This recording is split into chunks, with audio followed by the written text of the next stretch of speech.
Varicose நோய்க்கு அதிநவீன laser முறையில் 45 நிமிடத்தில் சிகிச்சை. தையலோ தழும்போய் இருக்காது. அதே நாளில் டிஸ்சார்ஜ். சிகிச்சை பெற வருவோருக்கு 3000 ரூபாய் மதிப்புள்ள அல்ட்ராசவுண்ட் டாப்லர் பரிசோதனை முற்றிலும் இலவசம். Genesis varicose vein centre, Chennai Porur, Coimbatore RS-புரம். கான்டாக்ட் 9677790367.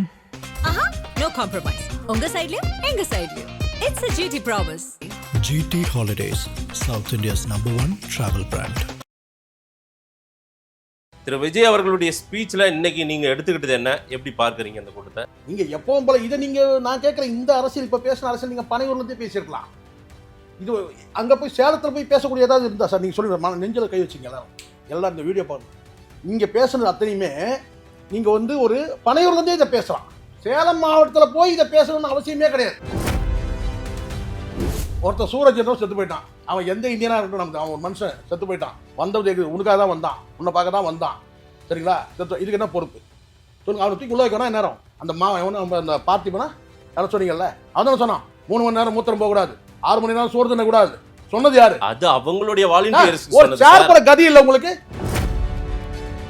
இப்போ விருதுநகரை போட்டாங்க சார், இப்போ விருதுநகரை போட்டாங்க. டிஎம்கேல ஏடிஎம்கேல வந்து கோபியில் போட்டாங்க. எங்கேயாவது இந்த மாதிரி செத்து போகிறாங்களா சார்?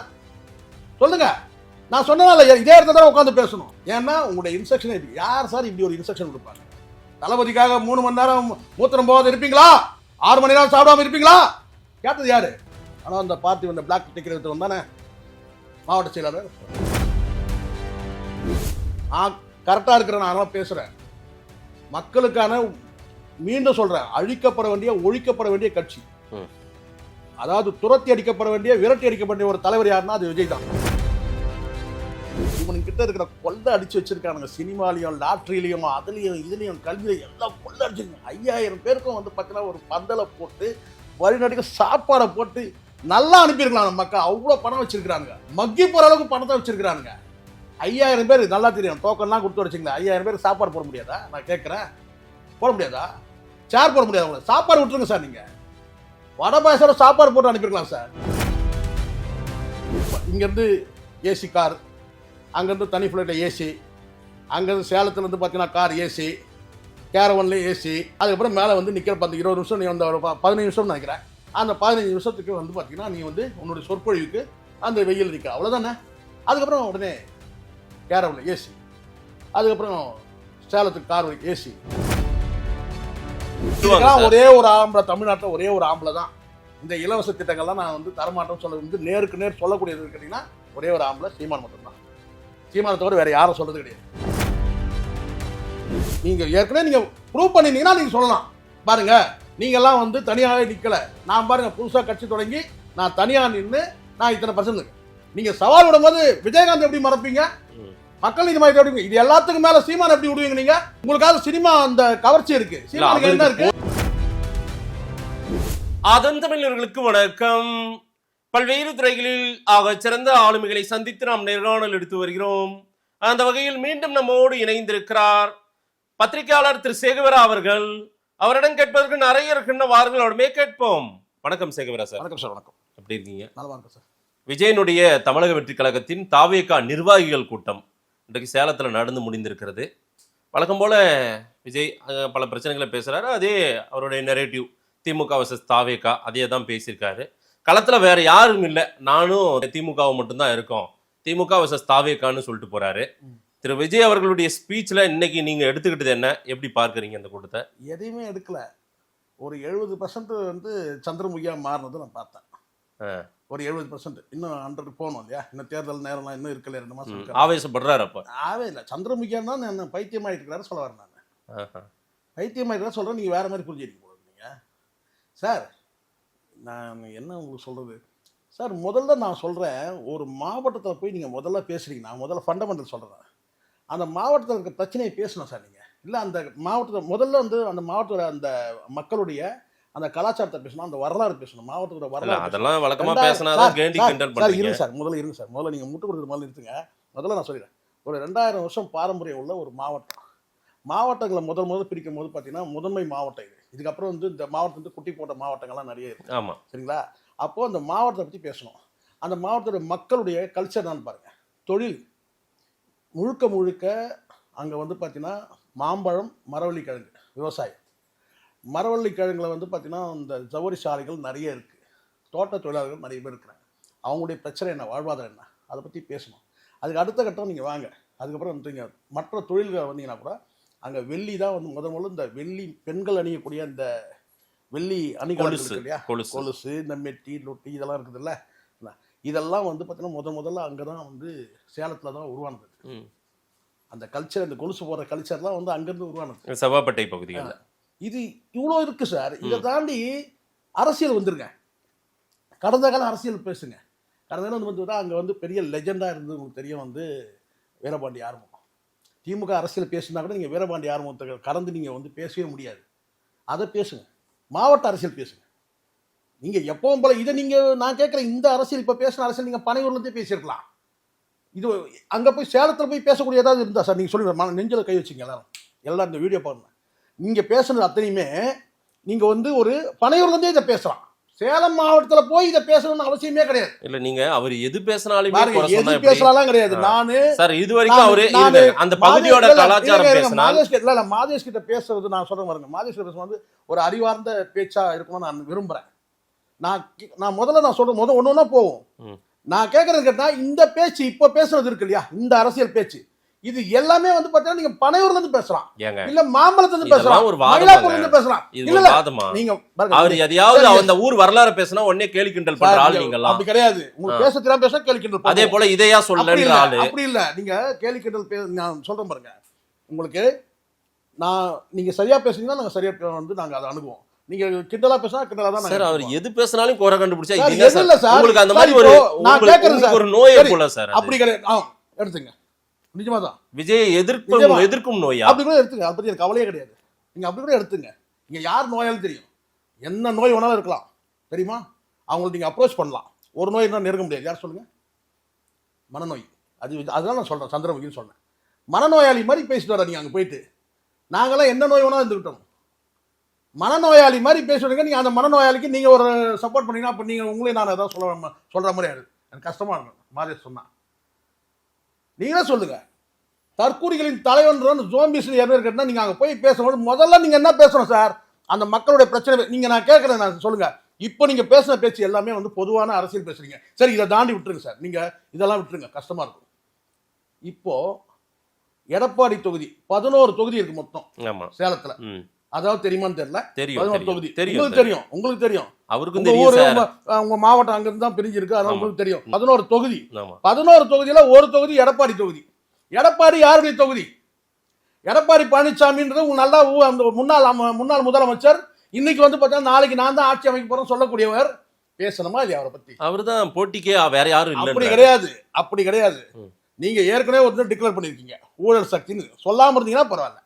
இது தீய சக்தி, ஊழல் சக்தின்னு சொல்லி நீங்க டிக்ளேர் பண்ணீங்க. அதிமுக, அந்த அதிமுக பொதுச் செயலாளர், அந்த மாவட்டத்தை சேர்ந்தவர், அங்க இருக்கிற தொகுதியில தான் அவர் வந்து வெற்றி பெற்றிருக்கிறார்.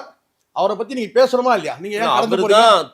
தூய சக்திக்கும் தீய சக்திக்கும் தான் போட்டி. ஏற்கனவே நீங்க சொல்லிட்டீங்க சார். நீங்க சொன்னது ஊழல் சக்தி நீங்க சொன்னீங்க போன கூட்டத்துல. ஏன் அதுல இருந்து லெஃப்ட் ஆகுறீங்க? எங்க இருந்து வந்தது உங்களுக்கு தகவல் அதை பேசக்கூடாதுன்ட்டு?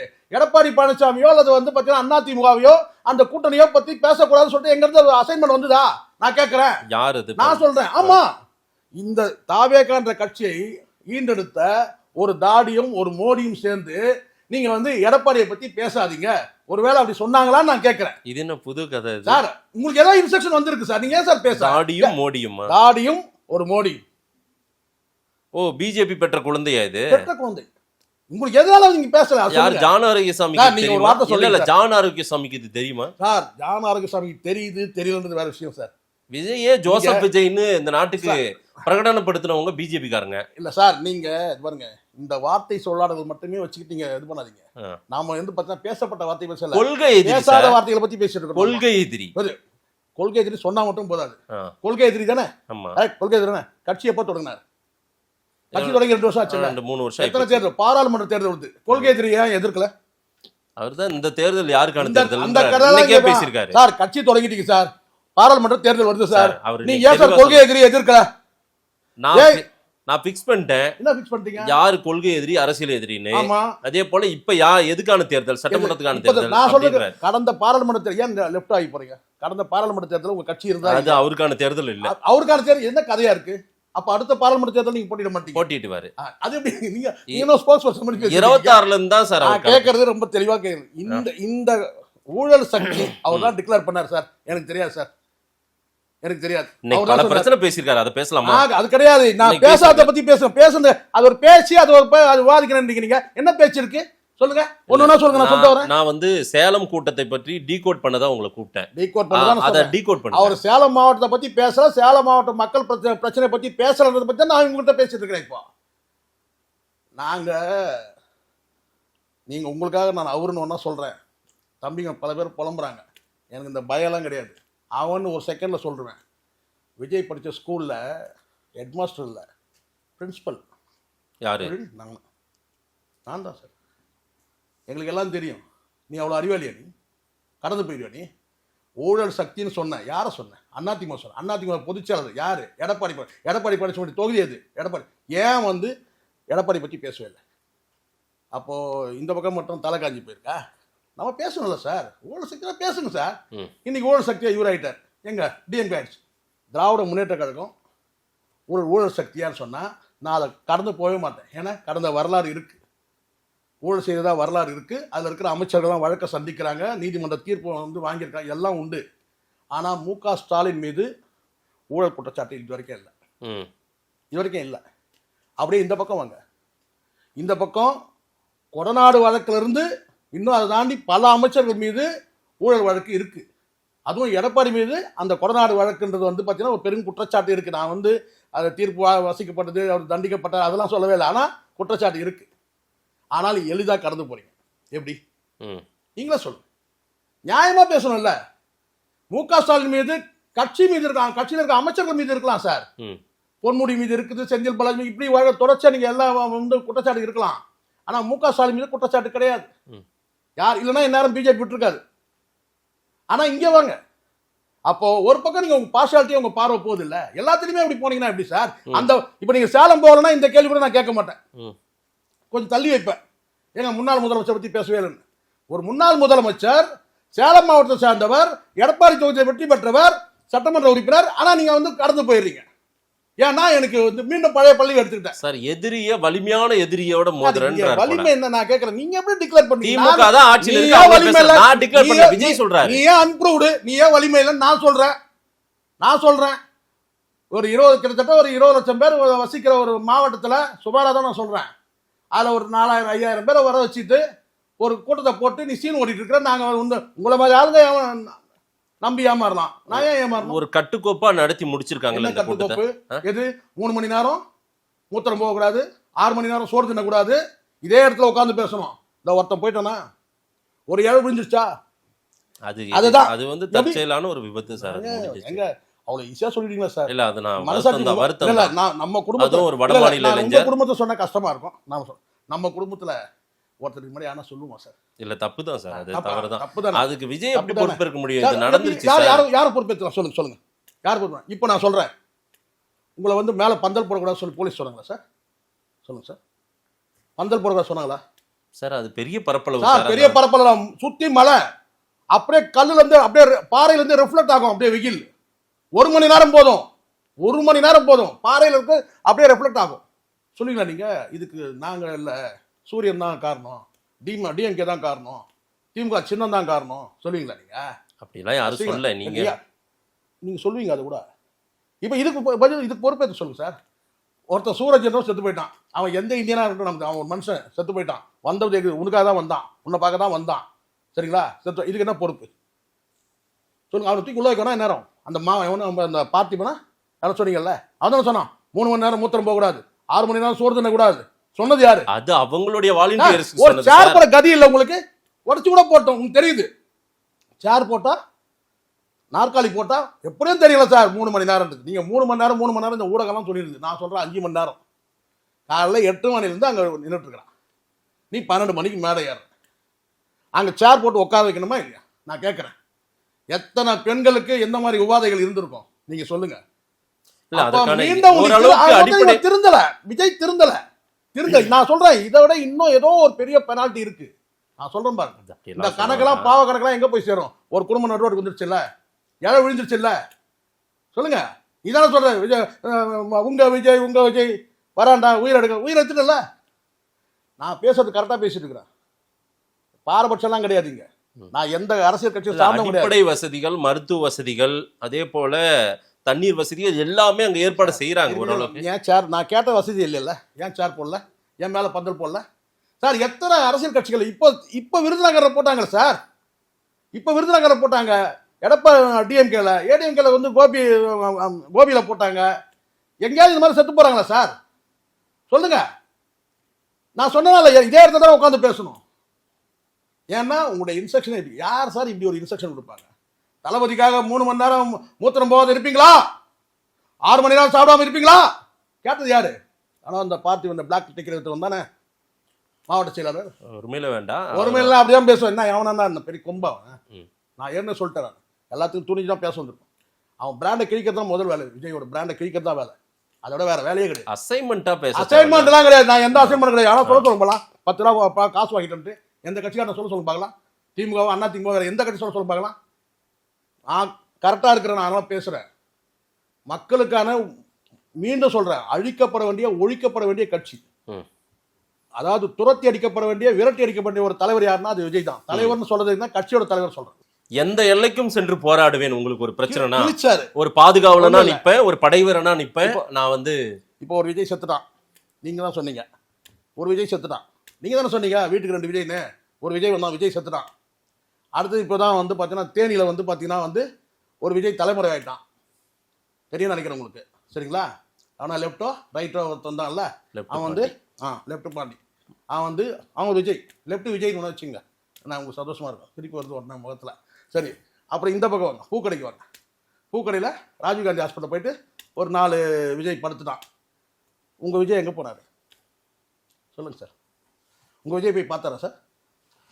இல்லை ஃபோனில் இந்த சொன்னால அந்த இது எங்கள் தலைவர் வீடியோ ஆடியோவில் வருவது, அந்த வீட்டுக்கே வர சொல்ல, வீடியோவில் வர சொல்ல, வீடியோவில் பேசினாரா சார்? சொல்லுங்கள் சார்.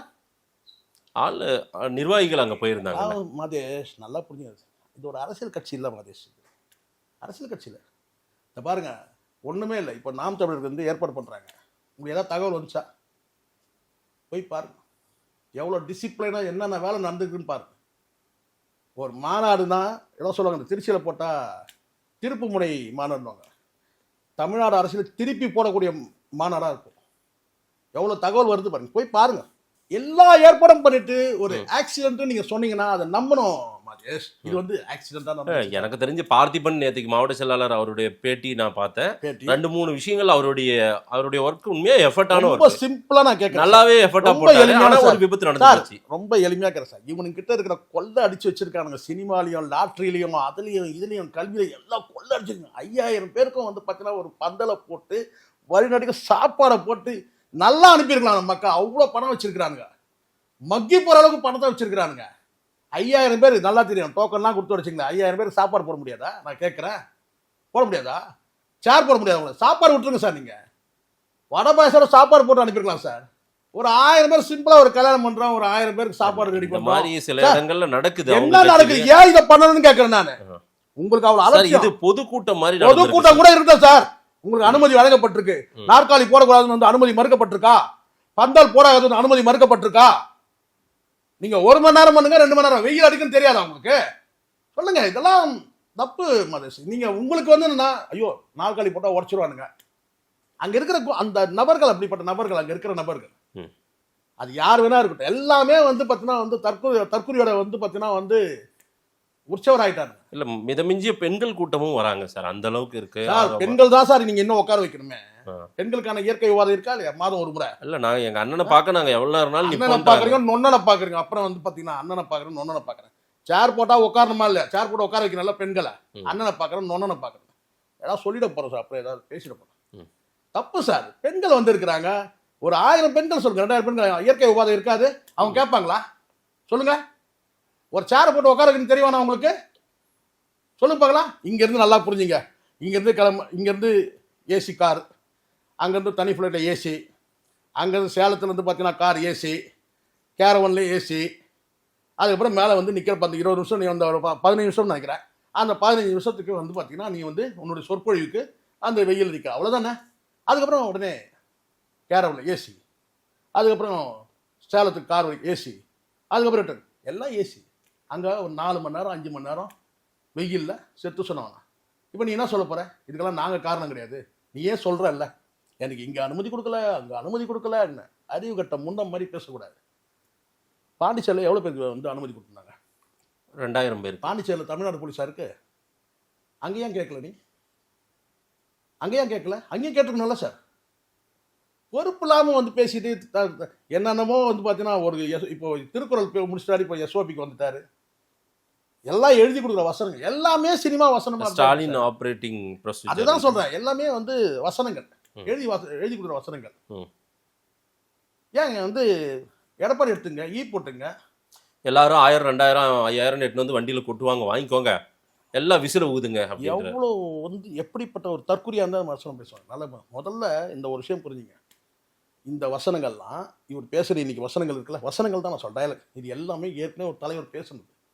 விஜயகாந்த் பேசியிருக்காரு. விஜயகாந்த் இந்த ஸ்கீமில் வந்து பணத்தை சொல்ல, தேர்தலில் ஓட்டு போகிறதுக்கு பணம் கொடுப்பாங்க, அது வந்து உங்ககிட்ட இருந்து கொள்ளடிச்ச பணம், நீங்கள் வாங்கிக்கிங்கன்னு சொல்லி விஜயகாந்த் சொன்ன வசனம் அது.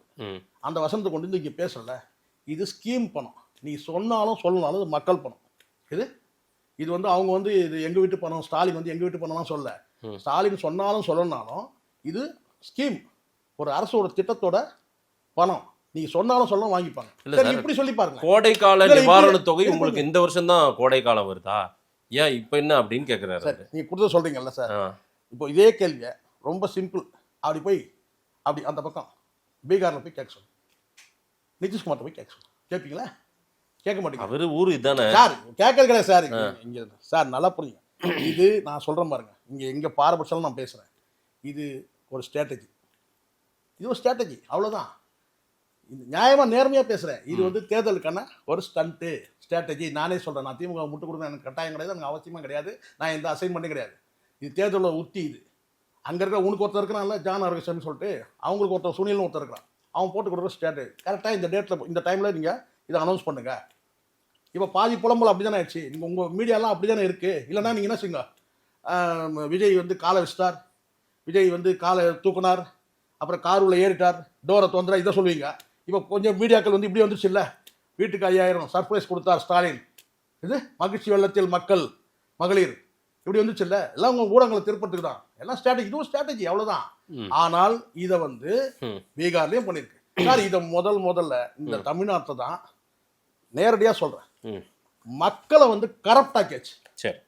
திராவிட கட்சிகள், 2 திராவிட கட்சிகளுமே வந்து முதல்ல 500 ரூபாய் ஆரம்பிச்சது, இது 500 ரூபாய் ஆரம்பிச்சது, இது அப்படியே எங்கே வந்து நிற்குது, 5000 ரூபாய் வந்து நிற்குது.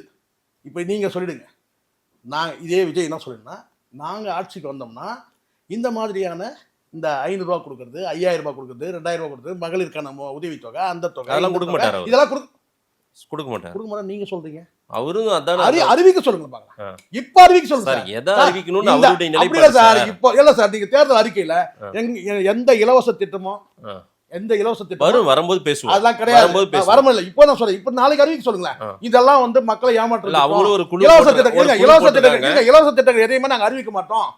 நாங்க வந்து பாத்தீங்கன்னா குழு போட்டிருக்காங்க சார், சொல்லுவாங்க ஒரே ஒரு ஆம்பளை, தமிழ்நாட்டில் ஒரே ஒரு ஆம்பளை தான் இந்த இலவச திட்டங்கள்லாம் நான் வந்து தரமாட்டோம் சொல்ல வந்து நேருக்கு நேர் சொல்லக்கூடியது கேட்டீங்கன்னா ஒரே ஒரு ஆம்பளை, சீமான் மட்டும்தான். சீமானை தவிர வேற யாரும் சொல்றது கிடையாது. எல்லா கட்சியும் இவரே நாளைக்கு வந்து இதே விஜய் இல்ல என்ன சொல்ல வாய்ப்பு இல்ல, வரது வாய்ப்பு இல்ல. இதே விஜய் வந்தாலும் இந்த 5000 ஒன்னும் 10000 ரூபாய் ஆகும். அது காரணமே வந்து மக்களை கரெக்ட் ஆக்கியாச்சு சார். டோட்டலா அது நடந்துருச்சு. சரி, இங்கதானே அப்படி நினைச்சிடாதீங்க. உடனே அப்படி சொன்ன உடனே கேட்டா பீகார்ல மட்டும் யாருடைய ஆட்சி, யாருடைய சப்போர்ட்ல நடக்கிற ஆட்சி, பிஜேபி. அவ்வளவுதான், முடிஞ்சிச்சு. இந்தியா முழுதான் ஆயிடுச்சு, மக்களை கரெக்ட் ஆக்கியாச்சு. இந்த சுதந்திர இந்தியாவில் வந்து மிகப்பெரிய சாதனை என்னன்னு கேட்டீங்கன்னா மக்களை கரெக்ட் ஆக்கியாச்சு. அவன் ஆக்கிட்ட அவன் கேள்வி கேட்க மாட்டான். சரி, இறுதி கேள்வி. திரு ராஜ்மோகன் இதயக்கனி இதோ வருகிறார் அப்படின்ற வார்த்தையெல்லாம் சொல்லியிருந்தார். இதயக்கனி பாவம் எம்ஜிஆர்ல, அவ்வளவுதான் சொல்லணும். இது பாவம் எம்ஜிஆர். மாங்கனி மாவட்டத்தில் இதயக்கனி, அதுதான் சார். பாவம் எம்ஜிஆர், பாவம் ராமதாஸ். பாவம் ராமதாஸ் சொல்றதுக்கு 2 அர்த்தம் இருக்கு, புரியும் சரிங்களா? பாவம் எம்ஜிஆர், அவ்வளவுதான் சொல்ல முடியும். ஏன்னா அதை தாண்டி வந்து பார்த்தீங்கன்னா அந்த தற்கொலையை பற்றிலாம் இருக்கிறதுலே வந்து தற்கொலையிலே வந்து பார்த்தீங்கன்னா பேயாட்ட ஆடுற தற்கொலை யாரு கேட்டால் அவன் தான் ராஜ்மோகன் தான். இருக்கிறதுலே வந்து வடிகட்டின என்ன பைத்தியம் எதுன்னு கேட்டால் ஃபில்டர் பண்ண பைத்தியம் தான் அவன் தான். அவனை பற்றியெல்லாம் நம்ம பேசி நம்ம ஸ்டேட்டஸ் இழக்க முடியாது சார். ஓப்பனாக சொல்கிறேன், நான் பெருசாக ஸ்டேட்டஸ் பார்க்கறது கிடையாது. இருந்தாலும் நம்ம இப்போ வந்து பார்த்தீங்கன்னா இவனுங்க இந்த பைத்தியத்தை பற்றிலாம் பேச முடியாது. சரி, அவர் அவன் இதே இதய கனி கனின்னு சரி சொல்லுவான். சார், எம்ஜிஆர் இதே கனி, இவர் என்ன கனி அதையாவது சொல்லுங்க. கனியே இல்லைன்னு தான் நான் சொல்கிறேன். நான் இன்னும் பிஞ்சாவே இருக்கிறாரு தான் நம்ம சொல்கிறோம். வருத்தமே நமக்கு அதுதான். பிஞ்சாயி அதான் சொல்றது சார். வேணா சொல்லலாம், பூவில் வந்து பிஞ்சாயி இருக்காரு வேணா சொல்லலாம். அப்படிதான் சார் பேச்சு இருக்கு. நீங்களே சொல்லுங்க. நீங்க நல்லா புரிஞ்சுங்க. ஒரு பணத்தை வந்து கொடுக்குறாங்கன்னு சொன்னா நீங்க என்ன செய்யணும்னா, மக்களுக்கு நீங்க நேர்மை சொல்றீங்கன்னா இந்த பணத்தை நீங்க வாங்காதீங்க, வாங்கிக்கிங்கன்னு சொல்றீங்க. இது ஏற்கனவே எல்லாரும் சொன்னதுதான். அதுக்கப்புறம் இன்னொன்னு சொல்றீங்க, 1% வந்து யாராவது வாங்கியிருக்காங்க. ஆமா, கேட்கிறேன். எல்லாருமே வந்து இன்னொருத்தர் கட்சியில நீங்க உட்கார்ந்துருக்காங்க. உண்மையிலேயே நீங்க வந்து பாத்தீங்கன்னா அந்த தாவேக்கால யாராவது வந்து ஒரு நட்பு வட்டாரம் இருந்தா, இது நட்பு இருந்தா முதல்ல தகவல் சொல்லணுமா? விஜயகாந்த் இங்கிருந்து வந்தாரு, எத்தனை % ஓட்டு வாங்கினாரு? கமலஹாசன் எங்கிருந்து வந்தாரு? அவங்களா தனித்தனியா தானே சார் கட்சி. இன்னும் 1% நீங்க சொன்னதால இன்னும் பல கட்சி இருக்கு சார். 1% சார், அவர் திமுக அதிமுக எல்லாம் சொல்றாரு. நான் சொல்றேன், அண்ணாவை மறந்துட்டாங்க, நீங்க அப்படி எம்ஜிஆர் கிடையாது. மறந்துட்டாங்க, ஜெயலலிதா நீங்க மறந்துட்டாங்க. பாருங்க, நீங்க அவங்கள மட்டும் சொல்ல, ஏற்கனவே இருக்க அத்தனை கட்சி நீங்க என்னமோ புதுசா வந்து என்ன மாதிரி தனியா வந்து நீ இன்னும் பர்சன்டேஜ் வாங்கலையே. வாங்கின பிறகு நீ அதை சொல்லணும். நல்லா புரிஞ்சுங்க, என்ன ஏமாத்த முடியாது. நீங்க ஏற்கனவே நீங்க ப்ரூவ் பண்ணிருந்தீங்கன்னா நீங்க சொல்லலாம். பாருங்க, நீங்க எல்லாம் வந்து தனியாவே நிக்கல. நான் பாருங்க புதுசா கட்சி தொடங்கி நான் தனியா நின்று நான் இத்தனை % நீங்க சவால் விடும்போது விஜயகாந்த் எப்படி மறப்பீங்க? மக்கள் நீதி மையத்தை எப்படி? இது எல்லாத்துக்கும் மேல சீமான் எப்படி விடுவீங்க? நீங்க உங்களுக்காக சினிமா அந்த கவர்ச்சி இருக்கு. சீமானுக்கு என்ன இருக்கு? போட்டியானவர்களை மட்டும் எடுத்துக்கிறேன். போட்டியாடுங்க, போட்டி நோ பெரிய வந்து 50 வருஷம் ஆண்ட கட்சியை போட்டின்றீங்க. நீங்க இன்னும் வரவே இல்லை, ஒரு வார்டு மெம்பர் கூட கிடையாது.